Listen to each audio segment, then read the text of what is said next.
سے بنیادی چیز یہ لالچ اور مال ہے جو آپس کی اجتماعیت کو توڑتا ہے۔ دوسری چیز حسد ہے، بڑی بڑی صلاحیتوں کو حسد برباد کرا دیتا ہے، بڑی بڑی صلاحیتوں کو ضائع کرا دیتا ہے۔ ہم ان کے ساتھ نہیں رہیں گے، ہم ان کے ساتھ نہیں دیں گے۔ کیا وجہ ہے؟ کہ صرف حسد، صرف حسد۔ حسد یہ تفریق پیدا کرنے کا اور ساتھیوں کو ساتھی سے توڑنے کا سب سے بنیادی مرض ہے، بنیادی مرض ہے حسد۔ فرمایا حدیث میں ولا تحاسدوا ولا تباغضوا ولا تدابروا وكونوا عباد اللہ اخوانا، کہ بھائی بھائی بن کر رہو، ایک دوسرے سے حسد نہ کرو، ایک دوسرے سے نفرت نہ کرو، ایک دوسرے سے رخ نہ پھیرو۔ حسد کسے کہتے ہیں؟ حسد کہتے ہیں اللہ کی تقسیم سے اختلاف کرنا، کہ ایسا خلاصہ ہے حسد کا، اللہ کی تقسیم سے اختلاف کرنا۔ اے اللہ تو نے فلاں کو یہ چیز کیوں دی ہے، فلاں کو تو نے یہ چیز کیوں دی ہے؟ اس لیے آتا ہے روایتوں میں کہ حسد کرنے والے کی نیکیوں کو حسد ایسا کھا جاتا ہے جس طرح آگ لکڑیوں کو کھا کر خاک کر دیتی ہے۔ کیوں اتنی سخت سزا کیوں ہے حسد کرنے والے کی کہ اس کی ساری نیکیاں برباد ہو جائیں؟ اتنی سخت سزا کیوں ہے کہ حسد کرنے والے کی ساری نیکیاں برباد ہو جائیں؟ کی وجہ صرف یہ ہے کہ حسد کرنے والا اللہ کی تقسیم سے اختلاف کر رہا ہے، یہ براہ راست اللہ پر اعتراض کر رہا ہے کہ تو نے فلاں کوئی چیز کیوں دی ہے۔ میرے دوستو، بزرگو، عزیزو، کام اللہ کا ہے، کام اللہ کا ہے، وہ جس سے چاہے کام لے لیں، کام اللہ کا ہے، جس سے چاہے کام لیں، اس میں کسی کو کوئی دخل نہیں ہے، کسی کو کوئی دخل نہیں ہے، کام اللہ کا ہے۔ اللہ تعالیٰ اپنے کام کے لیے جس کو چاہتے ہیں خود منتخب کرتے ہیں۔ اللہ یصطفی من الملائکۃ رسلا ومن الناس، اللہ تعالیٰ خود چنتے ہیں فرشتوں میں سے بھی، انسانوں میں سے بھی، اپنے پیغام کو پہنچانے کے لیے، اپنے دین کو دنیا میں قائم کرنے کے لیے۔ یہ انتخاب اللہ کی طرف سے ہوتا ہے، یہ انتخاب اللہ کی طرف سے ہوتا ہے۔ اللہ تعالیٰ اپنے دین کے کام کے لیے خود منتخب کرتے ہیں، اس لیے اس میں بندوں کو کوئی دخل نہیں ہے۔ ہمارے لیے ایسا فرماتے تھے اللہ تعالیٰ نے ابابیل سے کام لیا ابرہہ کے لشکر کو ختم کرنے کا، تو کیا ابابیل سے حسد کرو گے؟ صحابہ کرام کی ایک عجیب شان تھی، صحابہ کرام کا مزاج یہ تھا کہ اگر وہ کسی کو آگے بڑھتے دیکھتے یا کسی کے اندر کوئی خوبی ان کو معلوم ہوتی تو صحابہ، اللہ اکبر، بڑے صحابہ، کبار صحابہ چھوٹوں کی صحبت میں جا کر رہتے تھے۔ کبار صحابہ، بڑے صحابہ چھوٹوں کی صحبت میں جا کر رہتے تھے۔ اس کی بہت مثالیں ہیں روایتوں میں۔ 3 دن تک آپ فرماتے رہے حضرت سعد بن ابی وقاص رضی اللہ عنہ کے بارے میں کہ یہ آدمی جنتی آدمی ہے۔ 3 دن تک اعلان ہوتا رہا کہ یہ آدمی جنتی آدمی ہے۔ عبداللہ بن عامر بن عاص رضی اللہ تعالی عنہ، انہیں خیال ہوا کہ جنتی آدمی ہے، اس کے عمل کو دیکھنا چاہیے اور اس کی صحبت میں رہنا چاہیے۔ ضروری بات عرض کر رہا، علماء کی صحبت، اہل اللہ کی صحبت، یہ ہر ایک کی ایسی ضرورت ہے جس طرح گناہوں کے ماحول میں رہنے اور گناہ گاروں کی صحبت کا اس طرح اثر پڑتا ہے، اس طرح اثر پڑتا ہے جیسے ایک لوہار کہ وہ بھٹی جھونک رہا ہو اس کے پاس بیٹھنے والا بدبو، دھواں اور چنگاریاں ان سب چیزوں سے بچ نہیں سکے گا، ان سب سے بچ نہیں سکے گا۔ اسی طرح نیکوں کی صحبت میں رہنے والا خیر سے محروم نہیں رہے گا۔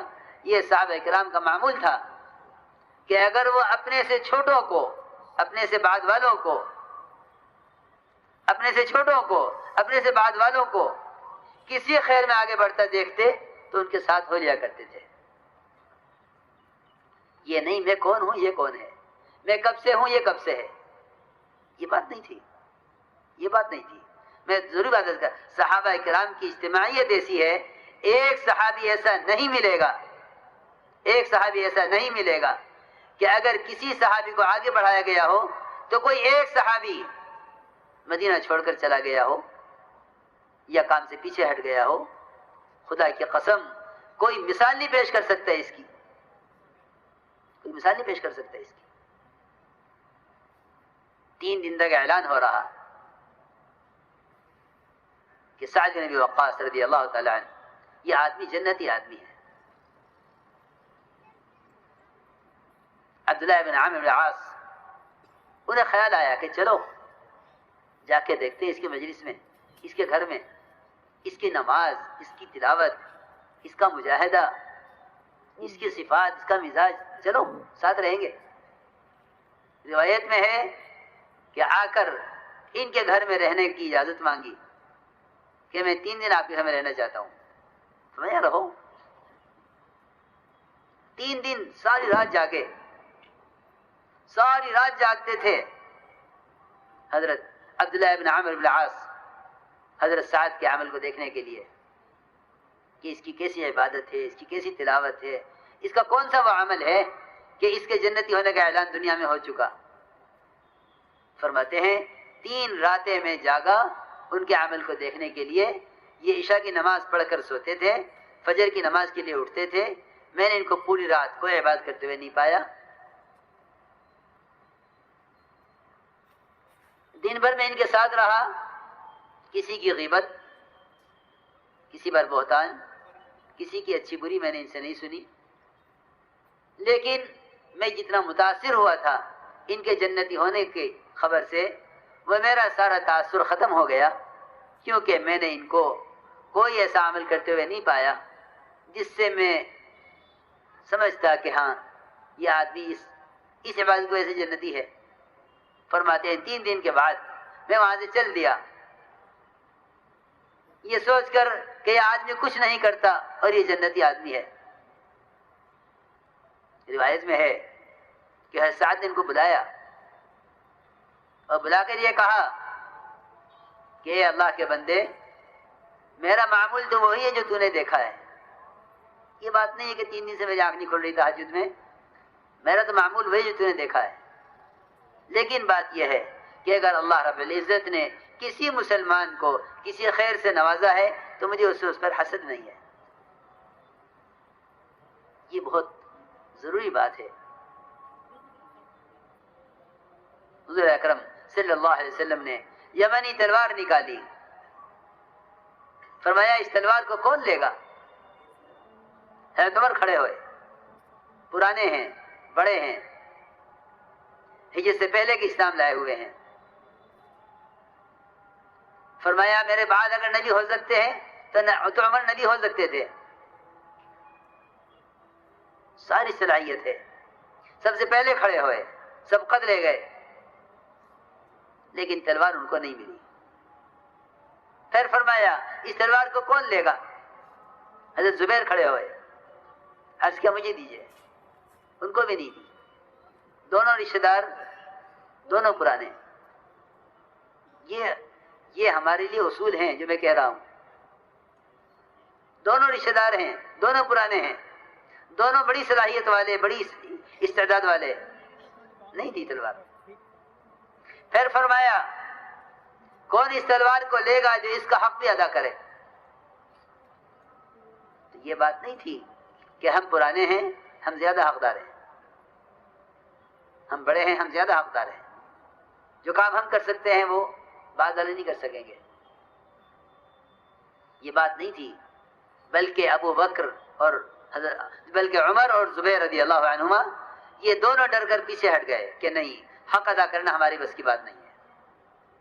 پہلے تو آپ نے اس کے بغیر فرمایا تھا کون لے گا، ہم نے کہا ہمیں دے دیجئے، لیکن اب کے جو سوال کیا آپ نے وہ سخت سوال کیا ہے کہ کون لے گا جو اس کا حق ادا کرے، ہم حق ادا نہیں کر سکتے۔ یہ کہہ کر یہ دونوں حضرت زبیر حضرت عمر رضی اللہ عنہما دونوں پیچھے ہٹ گئے۔ ان کے درمیان ایک صحابی بیٹھے تھے، ابو دجانہ۔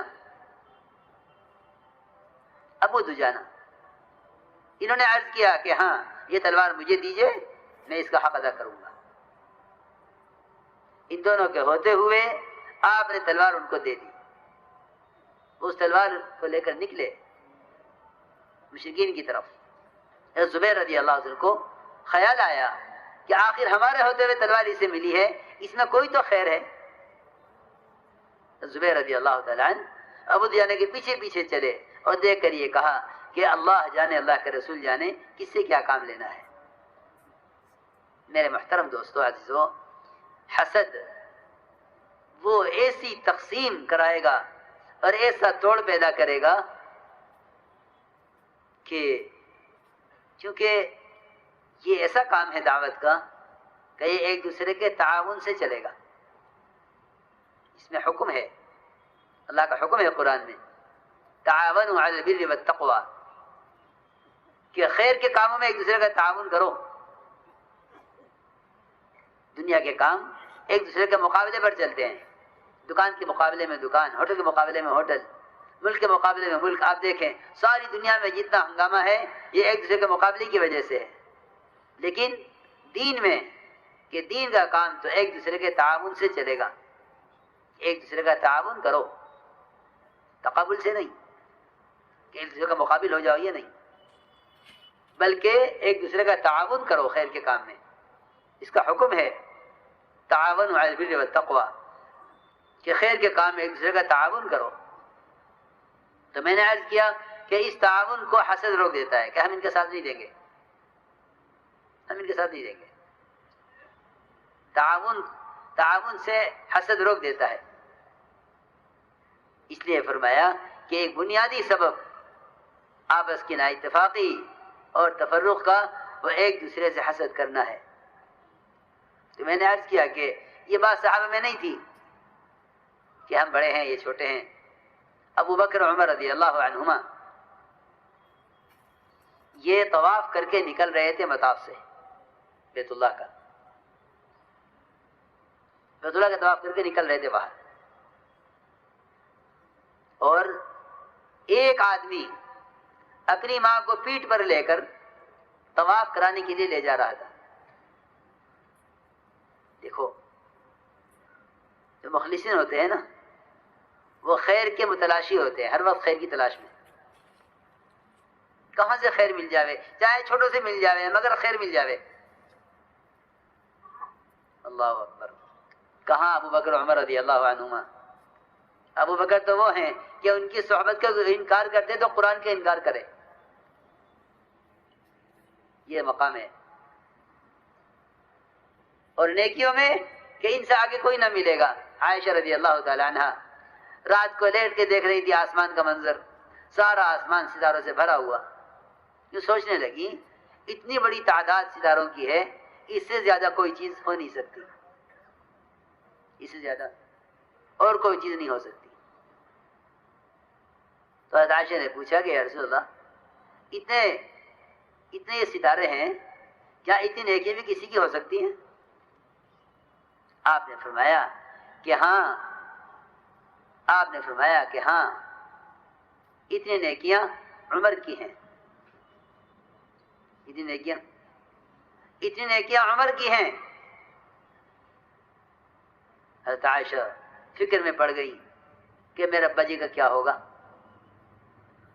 جب اس سے زیادہ کوئی تعداد کسی چیز کی ہو نہیں سکتی اور یہ سب سے بڑی تعداد عمر کی نیکیوں کی ہے، تو میرے ابا جی کا کیا ہوگا؟ آپ سمجھ گئے کہ عائشہ اس وقت سوچ رہی ہے کہ پھر میرے ابا جی کا کیا ہوگا۔ آپ اے عائشہ تو ابو بکر کی نیکیوں کو پوچھ رہی ہے کہ ابو بکر کی تو اتنی نیکیاں صرف ایک رات کی ہیں.